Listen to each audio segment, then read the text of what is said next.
కలగకుండా పేదలకి పథకం సులువుగా చేరే విధంగా వాళ్ళు అన్ని రకాల చర్చలు జరిపి కేంద్ర ప్రభుత్వంలో అమలు జరుగుతున్న పథకాల నుంచి వివిధ రాష్ట్రాలలో జరుగుతున్న పనితీరును కూడా గమనించి అధికారులు పేదలకు వెసులుబాటు కలిగే విధంగా పేదలకి పథకం సులువుగా చేరే విధంగా విధి విధానాలను నిర్ణయించి ఈరోజు ఈ పథకాన్ని ప్రారంభిస్తున్నాము. ఈ ప్రారంభోత్సవంలో మంత్రివర్గ సహచరులతో పాటు పాత్రికేయ మిత్రులు పేదలు కూడా కొంతమంది లబ్ధిదారులు ఇక్కడికి రావడం జరిగింది. ఇది ఒక మంచి కార్యక్రమం.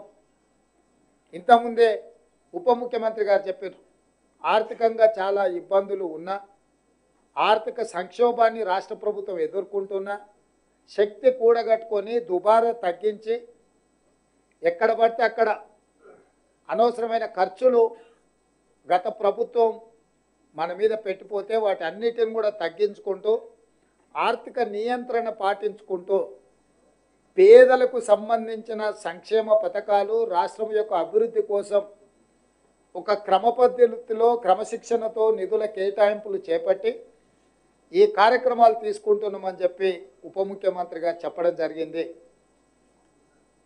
నేను కూడా రాష్ట్ర ప్రజలకు మీడియా మిత్రుల ద్వారా ఒక మాట చెప్పదలుచుకున్నాను.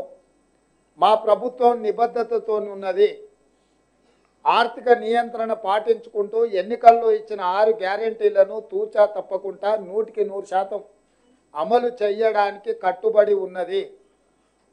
ఎవరు ఎన్ని తప్పుడు ప్రచారాలు చేసినా, ఎవరు ఎలాంటి మాటలు మాట్లాడినా పిల్లి శాపనార్థాలకు ఉట్టి తెగిపడదు అన్నట్టుగా తండ్రి కొడుకులు కానీ మామ అల్లుడు కానీ ఇది జరగకపోతే బాగుండు, అది ఇవ్వకపోతే బాగుండు, ఇట్లాంటి ఆలోచనతో ఎన్నో రకాల ప్రయత్నాలు చేస్తున్నారు, ప్రచారాలు చేస్తున్నారు. ప్రజలు ఎవ్వరు కూడా వాళ్ళని నమ్మడం లేదు, విశ్వసించడం లేదు. అందుకే ఈరోజు వాళ్ళు రకరకాల తప్పుడు ప్రచారాలు చేసే ప్రయత్నం చేస్తున్నారు.